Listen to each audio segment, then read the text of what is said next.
Bismillahirrahmanirrahim. Assalamualaikum warahmatullahi wabarakatuh. Innal hamdalillah alladzi nahmaduhu wa nasta'inuhu wa nastaghfiruh. Na'udzu billahi min shururi anfusina wa min sayyiati a'malina. Man yahdihillahu fala mudilla lahu wa man yudlil fala hadiya lahu. أشهد أن لا إله إلا الله وحده لا شريك له وأشهد أن محمدا عبده ورسوله لا نبي بعده اللهم صل وسلم وبارك على محمد وعلى آله وصحبه ومن تبعهم بإحسان إلى يوم الدين أما بعد. Jemaah salat maghrib Masjid Taqwa Batu, semoga kita bersama dirahmati Allah Subhanahu wa taala. Alhamdulillah, kembali kita dipertemukan oleh Allah Subhanahu wa taala di masjid ini. Mari kita bersama-sama mensyukuri nikmat Allah Subhanahu wa taala, nikmat bisa hadir di majelis ilmu untuk mengaji bersama. Pada kesempatan hari ini adalah tentang seri kajian mukjizat ilmiah hadis Nabi. Hari ini kita akan sampaikan tentang penjelasan saintifik sholat yang khusyuk. Hadirin jamaah Masjid Taqwa rahimakumullah, Allah Subhanahu wa taala menurunkan Al-Qur'an itu sebagai karunia yang tidak ada gantinya. Isinya perintah, larangan, petunjuk dan pelajaran untuk kemaslahatan manusia hidupnya di dunia dan akhirat. Maknanya syariat Allah yang Allah turunkan kepada kita bersama itu mesti memiliki manfaat dunia akhirat. Baik itu amalan sholat, puasa, zakat, haji, segala macam. Apa yang Allah perintahkan mesti ada manfaat, yang Allah larang karena di situ ada mudarat. Nah, hari ini kita akan fokus mempelajari tentang sholat dan beberapa bukti saintifik tentang luar biasanya syariat Allah SWT ini khusus tentang sholat. Allah Subhanahu wa taala berfirman, "Inna sholata tanha 'anil fahsya'i wal munkar wa dzikrullahi akbar wallahu ya'lamu ma tasna'un." Sesungguhnya salat itu mencegah dari perbuatan-perbuatan keji dan munkar. Dan sesungguhnya mengingat Allah, yaitu salat, adalah lebih besar keutamaannya dari ibadah lain. Dan Allah mengetahui apa yang kamu kerjakan. Di sini Allah Subhanahu wa taala menjelaskan, menerangkan bahwa salat itu dilaksanakan, ketika dilaksanakan oleh seorang hamba, maka salat itu akan mencegahnya dari perbuatan keji dan munkar. Kekejian, itu yang berkaitan dengan syahwat, yang kotor, dan kemungkaran,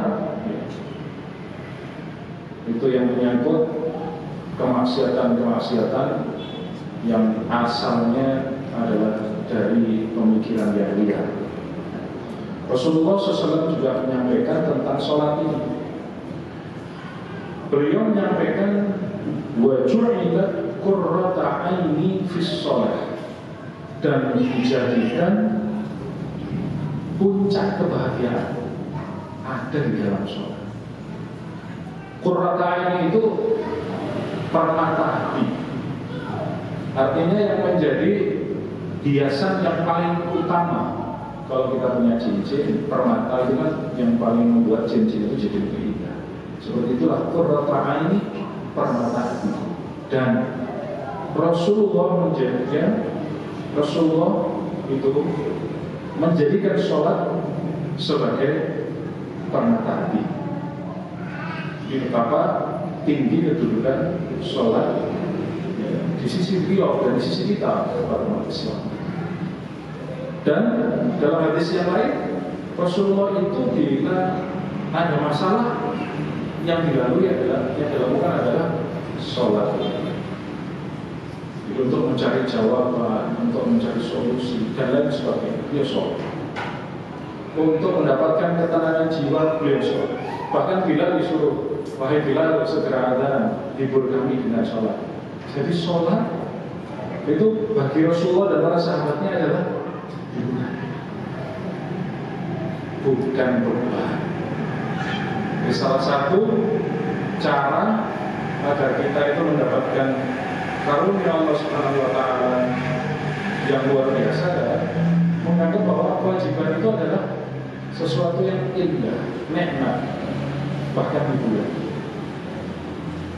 Lain halnya ketika itu dianggap sebagai beban.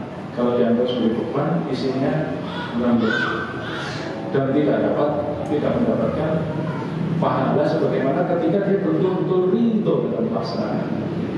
Walaupun keterpaksaan awal, misalkan kita melatih anak, melatih siapa untuk sholat, bagi sholat ke masjid, sholat tahajud, untuk sholat apa yang dilakukan, itu memang awalnya dengan keterpaksaan. Tapi dengan harapan setelah terpaksa dia akan menikmati. Nah, ini ada cerita, ada kisah dari sahabat Abad bin Bishr radhiyallahu anhu. Ada perang namanya perang Ghadir Riqah, yaitu di daerah sebelah utara Khaybar, 100 km dari kota Madinah sebelah utara. Suatu saat ketika karena posisinya cukup jauh, 100 km kalau jalan kaki ya luar biasa jauh, Nabi memutuskan untuk bermalam di sebuah celah perbukitan dan ada giliran jaga malam. Nah, ternyata di giliran jaga malam itu ada dua orang sahabat, yaitu Abad bin Bishr dan Ammar bin Yasir. Kemudian rupanya Abad bin Bishr itu melihat kalau Ammar bin Yasir radhiyallahu anhu itu dalam kondisi kelelahan, sehingga dia ngomong, sudah sahabatku, kau tidur saja, biar saya yang jaga. Jadi Ammar bin Yasir akhirnya tertidur, dan kemudian Abad bin Bishr yang jaga. Dia sambil jaga sholat malam. Ketika sholat malam ada musuh yang berpendak-pendak dan melihat ada orang berdiri di panah, terkena lengannya, pangkal lengannya di sini sebetulnya. Kemudian apa yang dilakukan? Abad bin Bishr, pangkal lengannya, panahnya jatuh. Lanjut sholat, luar biasa. Kemudian dia menyampaikan, ketika saya sedang sholat, saya membaca beberapa ayat Quran yang sangat mengharukan hatiku, hingga rasanya tidak ingin mengakhirinya. Ya. Dan demi Allah, saya tidak menyia-nyiakan pos penjagaan tersebut. Artinya sambil sholat dan sambil waspada. Ya. Andai kata dibolehkan, atau andai kata tidak membahayakan kaum muslimin, kalau saya nanti mati, saya lebih baik mati. Saking nikmatnya dia menikmati bacaan sholat. Tapi dia kemudian setelah kena panah itu dia membatalkan sholat, khawatir dia pingsan, terus pasukan nggak siap, kemudian diserbu sama musuh. Yang luar biasa di sini adalah sakit itu nggak dirasa. Sakitnya kena panah itu nggak dirasa. Kalau kita bayangkan, Pak, kita kena kemiti saja atau pancing ada, itu sakit luar biasa. Ini panah nancep cabut, lanjut sholat. Tapi kemudian dia berpikir, mungkin dia batalkan dan membangunkan kaum muslimin sehingga si musuh yang mengendap-endap tadi. Jadi andai kata tidak membahayakan kaum muslimin, kalau dia, saya akan terus sholat walaupun mati. Yang ingin kita bahas poinnya di sini, kok bisa, kok gak dirasa sakit. Nah, ternyata nanti di dalam sholat itu, ketika orang mencapai khusyuk, ini sedikit cuplikan. Orang yang mencari taraf khusyuk dan bahagia dalam melakukan hal itu, sesuatu aktivitas dia lakukan dalam nikmat, dia menikmati aktivitas itu, dia bahagia melaksanakan aktivitas itu, maka akan muncul keluar namanya endorfin, hormon yang disebut dengan endorfin. Endorfin itu seperti morfin. Morfin itu obat bius, tapi terproduksi internal dari dalam diri. Sehingga nggak terasa, bisa nggak terasa sakit. Saking bahagianya. Seperti juga yang kisah dalam Al-Quran itu bapak-bapak dan ibu sekalian. Ketika Nabi Yusuf dikeluarkan, disuruh menyajikan makanan, dan di situ ada wanita-wanita tamunya menteri itu, ya, istrinya menteri yang awalnya istri menteri ini kan yang tertarik sampai mengoyak bajunya Yusuf sampai dari belakang. Itu kan dicela sama yang lain, itu wanita-wanita di sana. Ditukno lah begitu. Sampai kemudian ketika mengiris buah, teriris jarinya tanpa sadar. Kau tuh sudah berdarah, sakit sebenarnya. Itu keluar endorfin. Nah itu yang mau kita bahas semua. Nah sebelum ke sana, nah ini pelajaran berharga bagi kita semua.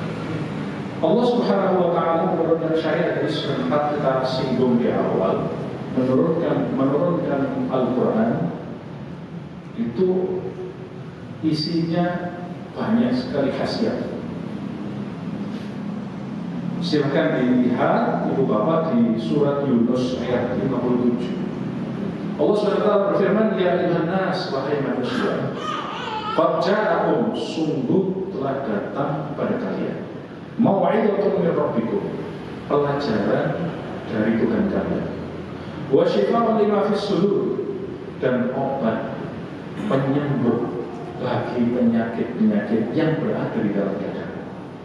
Syifaa'un lima fis sudur, obat bagi penyakit yang berada di dalam dada, penyakit hati. Wa hudan wa rahmatul lil mu'minin, wa hudan, dan petunjuk dan rahmat kasih sayang Allah SWT bagi orang-orang yang beriman. Jadi Allah Subhanahu wa Ta'ala menurunkan Al-Quran itu untuk apa? Pelajaran bagi kita, supaya kita mengambil pelajaran, supaya hidup di dunia ini penuh dengan kebahagiaan karena mengikuti aturan, karena mengikuti guidelines gitu. Kira-kira kalau kita mau pakai sesuatu barang sesuai dengan user instruction, petunjuk penggunaan, maka barang itu akan awet, kita pakai dengan bagus. Tapi kalau tidak sesuai dengan user instruction, rusak, cepat sekali rusak.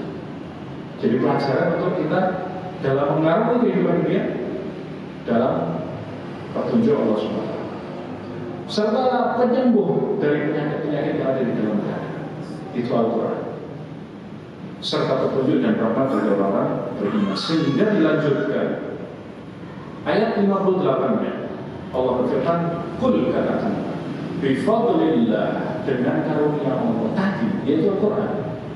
Dengan karunia Allah tadi yang isinya pertama, mau'izatun min rabbikum wa syifaa'un lima fis sudur, hudan wa rahmah. Itu semua fabidzalika falyafrahu, hendaknya kalian bergembira. Jadi hukumnya asalnya kalau kita melaksanakan ibadah Allah itu ibadah menyembah Allah dengan berbagai macam ketaatan, itu diperintah untuk dengan gembira, dengan semangat. Makanya zikir kita diantaranya adalah raditu billahi rabban wa bil islam dinan wa Muhammadin sallallahu alaihi wasallam. Saya ridho Allah sebagai Tuhan. Ridho itu senang, gembira, dan suka. Ridho. Nah, itulah contoh Allah. Jadi kita itu diperintah beragama dengan senang, nikmati sholat, nikmati sholat, puasa, nikmati puasa, haji, umroh, sa'inya dinikmati, tawafnya dinikmati. Jadi kalau itu dilaksanakan dengan penghayatan ini, insya Allah semuanya jadi obat diri. Huwa khairun mimma yajma'un. Dalam akhir ayat itu disebutkan itu semua, yaitu karunia Allah tadi itu berupa Al-Quran, berupa pelajaran, obat bagi hati dan seterusnya tadi, itu semuanya lebih baik dari apa yang mereka kumpulkan, yaitu orang-orang kafir kumpulkan. Mengumpulkan harta benda sebanyak apapun, ketika mati nggak dibawa. Semewah apapun rumahnya, ketika mati dia dibagi-bagi sama Yoris. Nggak ada sedikit pun bagi dia yang bisa tersisa di bawah sana. Kendaraan semewah apapun pun juga. Makanya oleh Allah sebutkan dzalika khairun mimma huwa khairun mimma yajma'un. Itu semua lebih bagus dari apa yang mereka. Bicara Allah, itulah kenapa kita kalau melaksanakan sesuatu perlu dengan gembira, karena karunia terbesar yang kita dapatkan itu hidayah Islam. Yang dengan hidayah itu kita bisa menjalani Islam, mendapat obat bagi hati, dapat pelajaran terbaik, dapat rahmatnya Allah SWT. Baik, sekarang kita fokus ke dalam sholat. Kita akan meninjau sholat ini manfaatnya secara saintifik dalam 4 aspek. Yang pertama aspek psikologis, mental. Neurologis itu artinya saraf. Kardiovaskuler itu jantung dan pembuluh darah. Muskuloskeletal itu artinya otot dan tulang. Apa saja manfaatnya?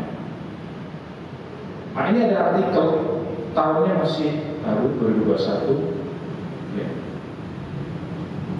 Isinya adalah berbagai macam penelitian yang dikumpulkan oleh para peneliti ini. Penelitian terhadap orang-orang yang melaksanakan sholat dan yang tidak melaksanakan sholat, yang sholatnya serius dan yang sholatnya main-main. Jadi diteliti secara dalam kaidah saintifik modern. Nah, manfaat psikologisnya, pertama perlu kita sampaikan bahwa penyakit manusia modern itu mayoritas adalah penyakit karena pikiran, muncul kecemasan, depresi, tertekan, dan ini memperburuk kondisi kesehatan. Orang yang mudah cemas, orang yang depresi, orang yang tertekan, orang yang stres, itu kerja organnya juga karena akan mengeluarkan hormon adrenalin, noradrenalin. Jadi jantungnya jadi lebih cepat berdetak, gitu. Kerja lambungnya jadi meningkat dan lain sebagainya. Jadi kerjanya keras sehingga tubuhnya ini mengeluarkan limbah yang disebut dengan radikal bebas. Namanya reaktif oksigen spesies. Ya, radikal bebas ini menyebabkan sel cepat mengalami penuaan. Atau dalam bentuk lain ini juga memicu berbagai penyakit degeneratif seperti diabetes mellitus, hipertensi, termasuk kanker. Hanya gara-gara stres. Dan itu mayoritas diderita oleh orang-orang di perkotaan karena standar hidup yang tinggi. Kita ini sudah hidup di kota ya, walaupun setengah desa, setengah kota. Kita akan lihat manusia begitu sibuk hidup mudik, lalu lalang untuk mencari rezeki atau mencari kehidupan dan lain sebagainya. Bahkan ada yang sampai lupa, saking kepinginnya mendapatkan bagian yang banyak dia tidak sampai ke sholat. Padahal yang Ar-Razzaq, pembagi rezeki itu adalah Allah. Direwati gak Jumatan, sampai gak Jumatan gara-gara kepingin dapat bagian lebih banyak, keuntungan lebih banyak. Padahal Allah sudah janjikan wa idza nudiyati sholati fantasiru fil ardi wabtaghu min fadlillah. Setelah sholat Jumat baru silakan memperbanyak kebaikan. Sudah disediakan Allah keutamaan-keutamaannya.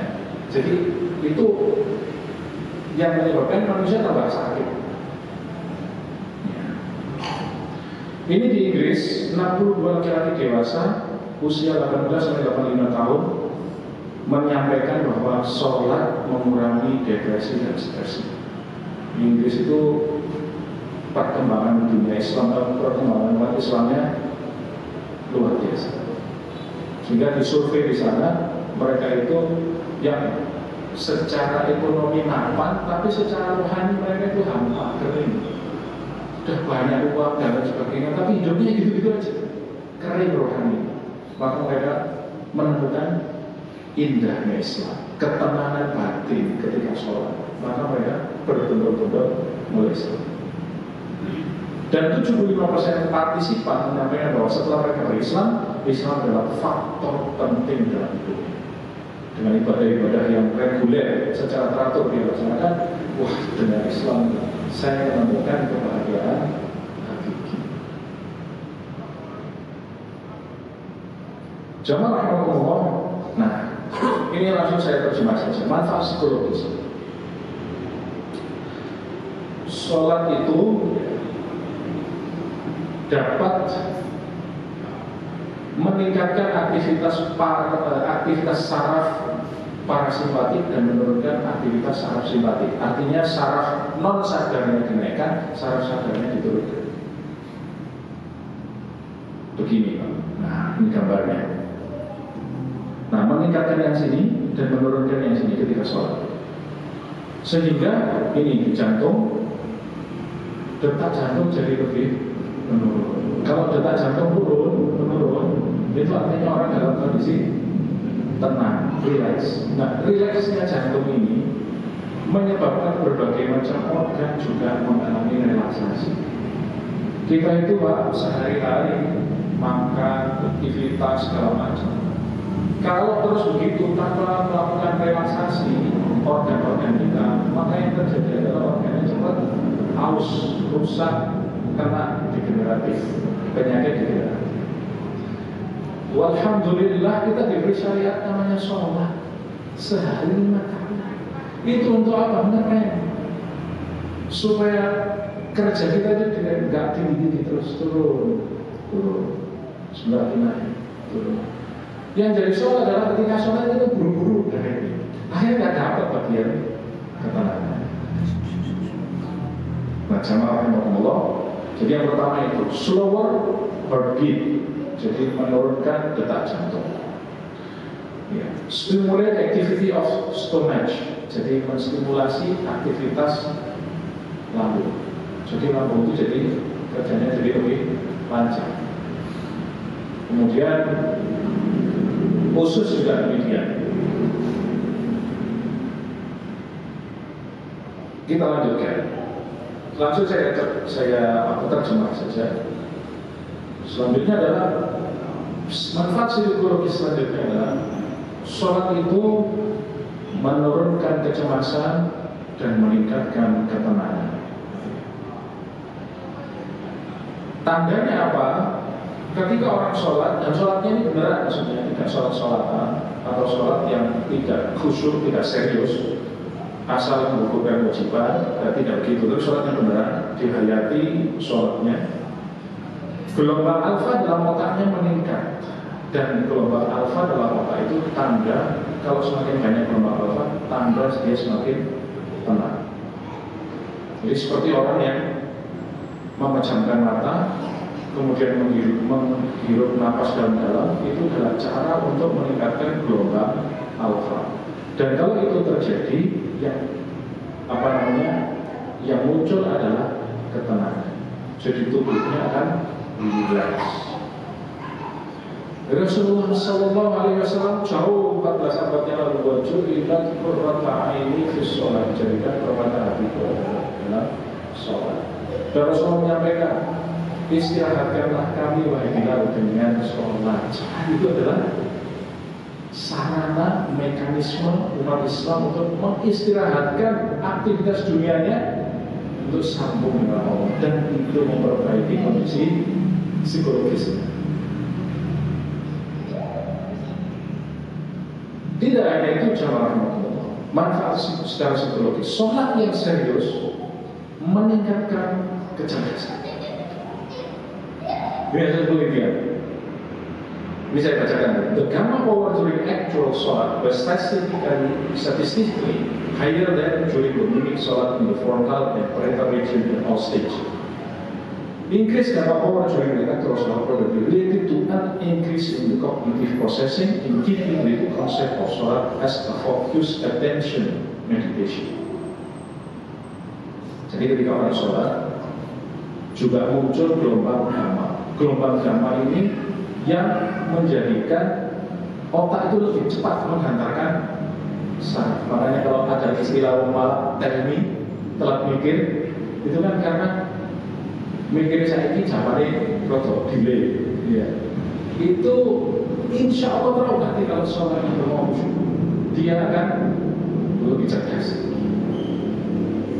Bentahannya di dalam Al-Quran di akhir-akhir surat Al-Baqarah, wattaqullah wa yu'allimukumullah. Takwalah kepada Allah, Allah akan mengajari kalian. Masya Allah. Itu rasanya orang.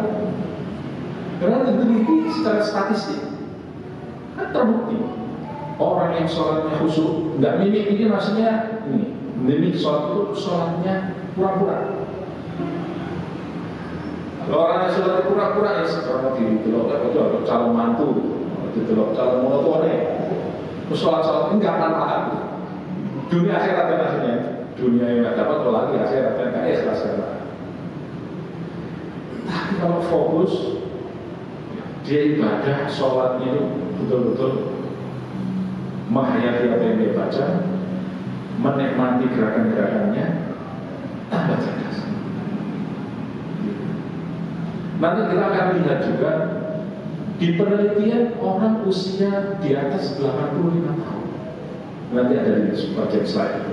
Sholat itu ternyata menghindarkan mereka rata-rata dari penyakit Alzheimer, kepikunan, yang mereka dilihat dari rajinnya mereka sholat di rata-rata dalam waktu 1 bulan berapa ratus kali mereka sholat dibandingkan yang intensitas sholatnya lebih rendah, maka kualitas kognisi dan keterhindaran mereka dari Alzheimer itu lebih tinggi dibandingkan yang sholatnya lebih jarang. Subhanallah. Masih tentang manfaat psikologis. Sholat mengurangi resiko stres dan meningkatkan kepuasan hidup. There was a strong positive correlation. Ada korelasi positif yang kuat antara sholat dan kepuasan hidup. Dan sholat membantu mengurangi stres dan juga memungkinkan meningkatkan kepuasan hidup of this Muslim nurse ini pada perawat-perawat Muslim yang terjadi Malaysia, Kuala Lumpur. Sholat mengurangi risiko stres dan meningkatkan kepuasan. Sholat yang benar mengurangi stres, menghibur pikiran kita, menjadikan plong. Orang itu ketika sholat, kenapa Rasulullah SAW ketika menghadapi masalah sholat, kemudian beliau sholat? Ya memang itulah jawabannya. Dihati-hati langsung oleh Allah Subhanahu Wa Taala. Nggak lereng penelitian abad 21 betul lagi. Canggihnya Al-Quran, informasinya 14 abad yang lalu, bukti-buktinya baru terkuat sedikit demi sedikit dari pengetahuan saintifik kita yang terbatas. Selanjutnya manfaat neurologis saraf. Nah ini yang tadi saya sampaikan. Ini ada penelitian yang meneliti tentang hubungan antara kesolehan dengan kecerdasan muslim.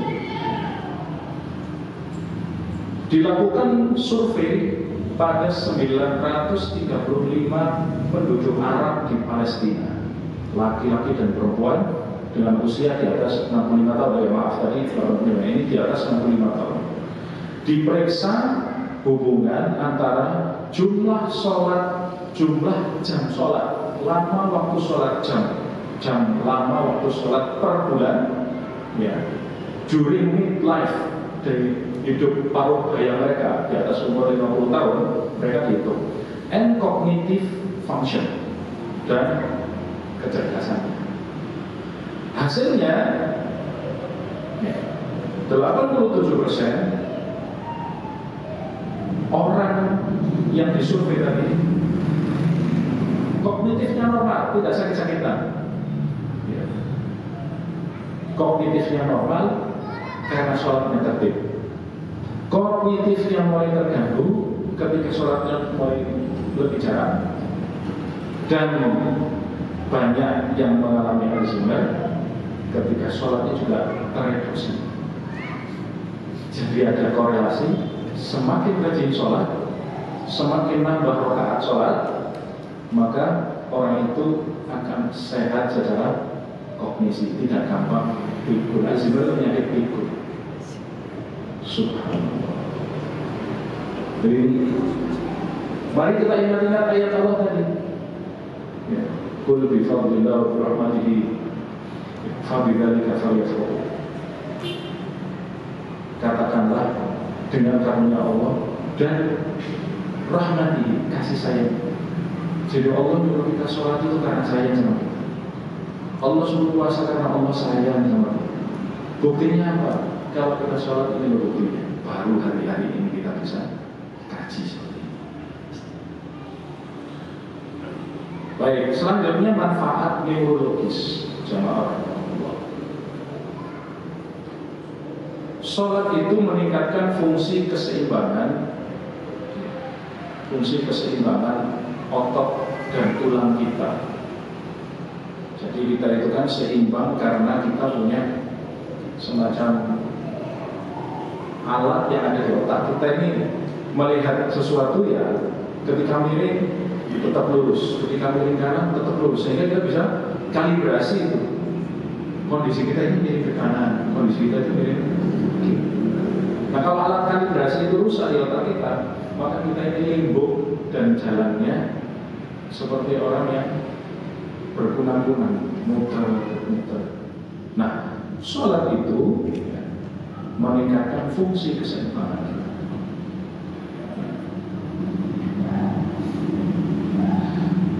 Disebutkan di sini dynamic balance of 60 healthy male subject who perform sholat regularly with non-practicing individual using a balanced muscle. They found that individual who perform sholat regularly significant superior dynamic balance. Orang yang sholatnya reguler, sholatnya tertib, itu keseimbangan tubuhnya jauh lebih superior, lebih tinggi dibandingkan orang yang tidak melaksanakan sholat. In term of reaction time, artinya waktu reaksi dia, kalau mau jatuh segera bisa bangkit gitu.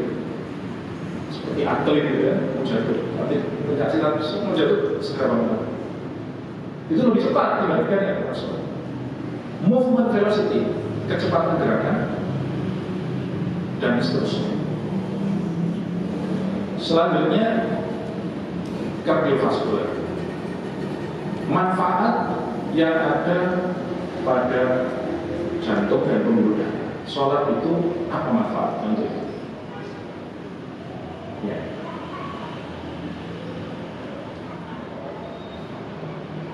Orang sholat secara Islami yang dilakukan secara rutin 5 kali sehari semalam mengandung beberapa macam gerakan, mulai dari berdiri, sujud, duduk, dan seterusnya yang pokok. Gerakan-gerakan sholat tersebut ya, sama ekuivalen dengan olahraga ringan. Jika terminologi ini disamakan dengan physical exercise value, jika disamakan dengan terminologi olahraga, maka gerakan sholat ini seperti olahraga ringan. When performing prayer, ketika melaksanakan sholat, nah ini ada kalau orang itu sholat tapi kemudian dia membacanya asal-asalan seperti orang munafik atau hipokrit gitu ya, seperti orang hipokrit, maka ini akhirnya tidak punya manfaat. Tapi kalau dia dia betul-betul taat, teguh. Nah, ketika sholat itu betul-betul menghayati yang dia baca, maka dia akan mendapatkan benefit to the state of health, manfaat kesehatan. Nah ini ya, the physical movement, gerakan fisik ketika sholat yang dilakukan berulang-ulang, mulai berdiri, duduk, berdiri, duduk, dan seterusnya tadi juga. Kita berdiri, ruko, i'tidal, sujud, duduk di antara sujud, sujud lagi, duduk, iftirosh, berdiri lagi, dan seterusnya. Itu yang dilakukan sampai duduk tawar dan seterusnya. Itu ternyata preventing deep vein thrombi. Itu mencegah adanya deep vein thrombosis. Artinya ada penggumpalan darah di vena yang menyebabkan darah itu menyumbat pembuluh darah. Kalau di kaki namanya varises, tapi jantung juga bisa varises. Kalau kita itu tadi ya, cara melakukan aktivitas fisik, jantung ini akan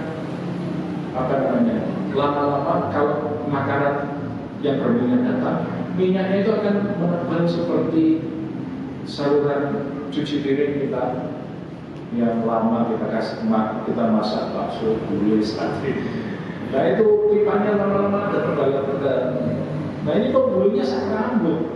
Nah kalau sudah begini, berarti selnya tidak dapat suplai oksigen dalam hitungan detik berhenti. Atau misalkan dapat tapi salurannya jadi kecil, yang disebut dengan infark miokard akut, jantungnya buka karena kurang suplai oksigen. Nah itu ternyata salah satu caranya adalah dengan betul-betul menghayati gerakan sholat. Berdiri, ruko, sujud. Ini itu akan menghilangkan atau menghindarkan diri kita dari sumbatan. Belum lagi nanti kalau dikombinasikan dengan puasa, nanti ada luar biasa juga.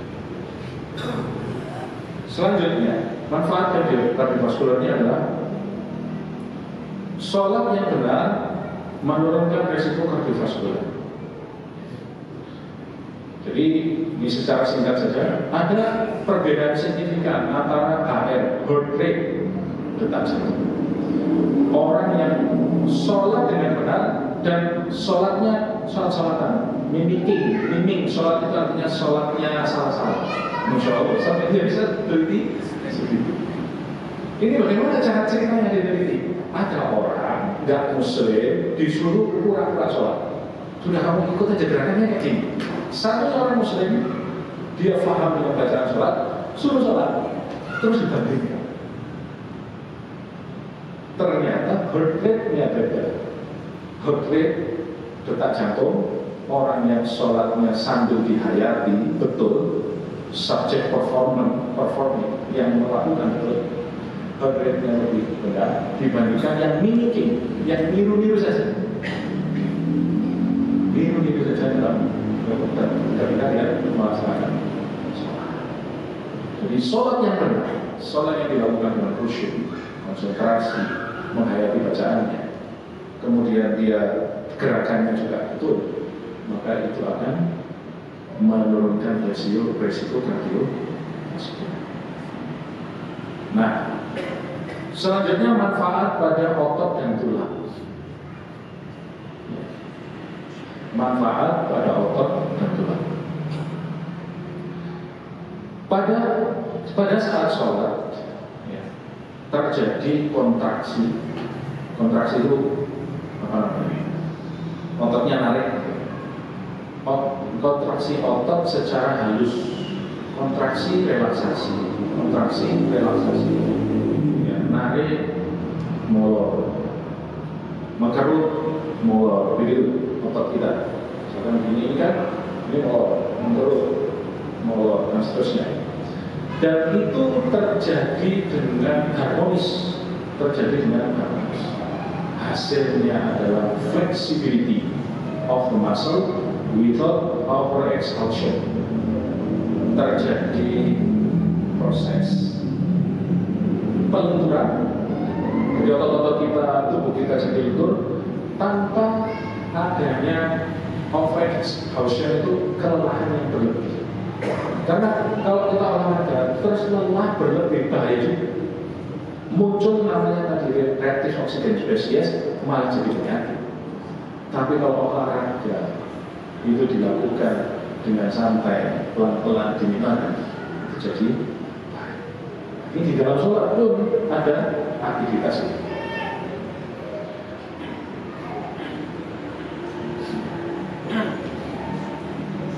Nih, sholat itu terdiri dari minimal 2 rakaat yang dilaksanakan.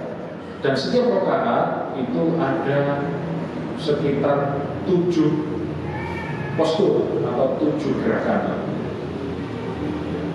Ada 2 rakaat ketika subuh, duhur, dan seterusnya, duhur, asar, maghrib, isya, disebutkan itu. Ini sampai dihitung, ya.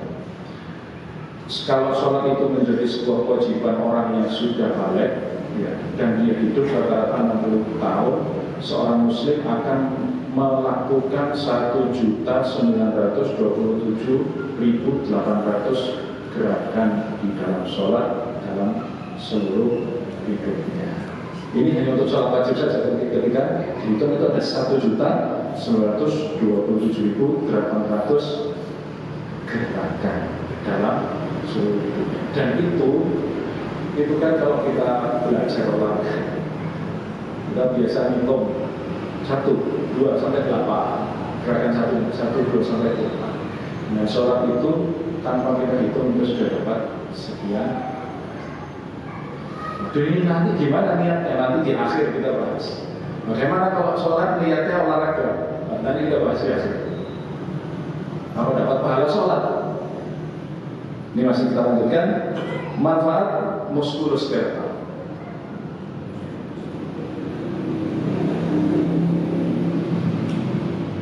Nah,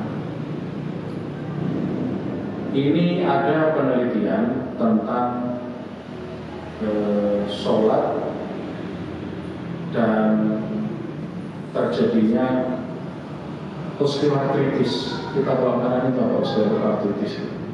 Radang sendi. Ya, radang sendi. Liu-liu lah. Di Thailand, studi itu melibatkan 153 orang Buddha dan 190 orang Muslim, usia mereka rata-rata di atas 50 tahun. Dan hasilnya prevalensi atau kemunculan orang yang kena dengkul liu-liu itu secara signifikan lebih banyak orang Buddha dibandingkan orang Muslim. Dan ini dihubungkan dengan aktivitas orang Muslim yang melakukan sholat dari keadaan duduk, ya, iftirosi maupun tawarruk, kemudian dia berdiri lagi, itu sangat membantu dengkulnya, sendi di lutut ini jadi lebih kuat dan lentur serta terhindar dari osteoartritis. Masya Allah. Jamaah rahimahullah. Nah, di akhir kita perlu bahas hadis tentang niat. Ya tentu apa yang kita sampaikan tadi, pertama fungsinya adalah untuk membuat kita makin bersyukur atas hidayah Islam yang begitu lengkap paripurna ngajari kita dengan berbagai macam tata cara ibadah, yang itu semua manfaatnya balik semua kita dunia akhirat. Walaupun catatannya kita sebagai muslim tentu tanpa harus tahu khasiat manfaat tentang amal ibadah yang kita lakukan, kita akan jalan-jalan karena kita muslim, mukmin, sami'na wa ata'na. Kami dengar, kami tahu. Perintah Allah, sholat, jalan. Terus pokoknya jalan. Tahu atau tidak tahu manfaat saintifiknya, jalan. Begitulah Rasulullah menjadi. Begitulah Abu Bakar As-Siddiq itu mengimani ajaran Islam.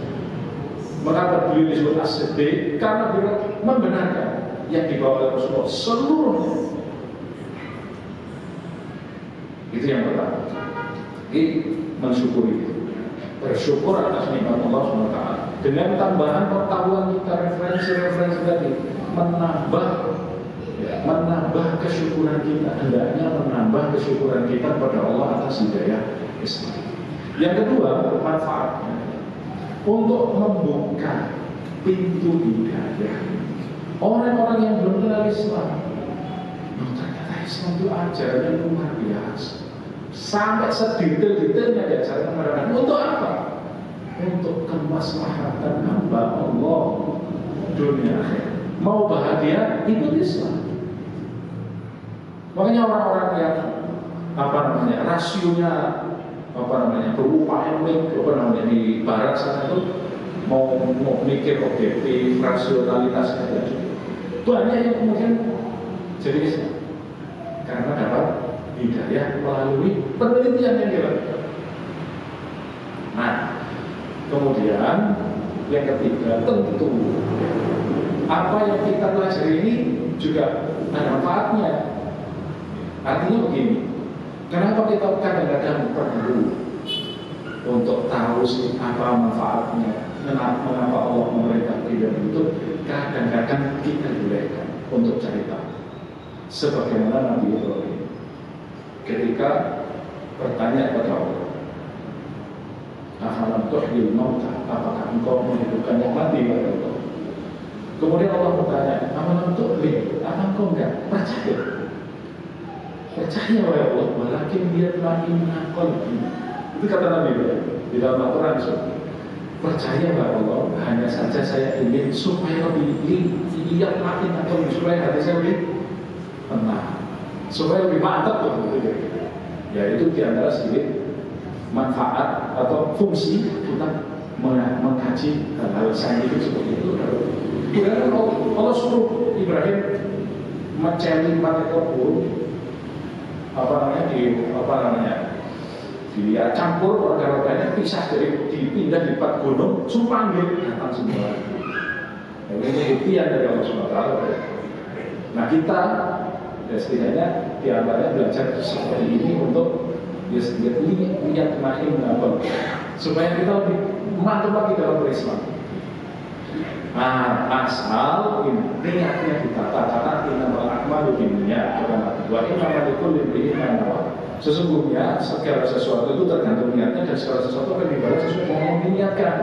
Pemakan hijratuhu ilallahi wa rasulih, fa hijratuhu ilallahi wa rasulih. Siapa yang hijrahnya, perbuatannya, amal ibadahnya, apa yang dilakukan karena Allah dan Rasulnya, maka dia akan mendapatkan ganjaran di sisi Allah dan Rasul. Memakan hijratuhu di dunia yusibuha umrah menyakibuha fa hijratuhu illa ma hajara ilaih. Tapi orang siapa yang hijrahnya, perbuatannya, kerjanya, ibadahnya untuk dapat dunia saja, li dunia yusibuha umratin yakibuha, atau wanita yang dia kejar yang dia nikahi, maka dia hanya dapat itu, tapi tidak dapat akhiratnya. Lalu bagaimana kita menata niat?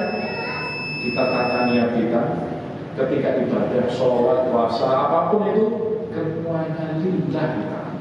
Adapun kita dapat sehat, itu bonus. Itu bonus dari Allah SWT. Maka kita memurnikan niat kita ibadah karena Allah SWT. Walaupun wajar nanti ada penjelasan para ulama banyak. Bagaimana kalau niatnya lebih banyak niat ingin keridhaan Allah, tapi sedikit niat untuk sehat, ya pahalanya berkurang. Itu kata para ulama. Kalau 50-50 bagaimana? Bisa jadi hilang sama sekali pahalanya, bisa jadi dapat tapi separuh. Jadi itu penjelasan beberapa ulama, penjelasan tentang hadis ini lagi. Jadi itu semua rahmatullah. Alhamdulillah itu pelajaran yang kita ambil hari ini, mudah-mudahan menambah semangat kita berislam, syukur kita kepada Allah SWT atas nikmat hidayah Islam ini pada kita bersama. Mudah-mudahan Allah SWT memberikan kita istiqomah dalam mengarungi kehidupan ini di dalam menjalankan perintah-perintahnya dan menjauhi larangan-larangannya. Dan kita bermohon kepada Allah Subhanahu wa Ta'ala agar Allah Subhanahu wa Ta'ala menerima amal-amal kita dan meluruskan niat-niat hati kita, dan ibadah-ibadah kita ikhlas karena Allah Subhanahu wa taala. Hadanallahu wa iyyakum ajma'in. Wassalamualaikum warahmatullahi wabarakatuh.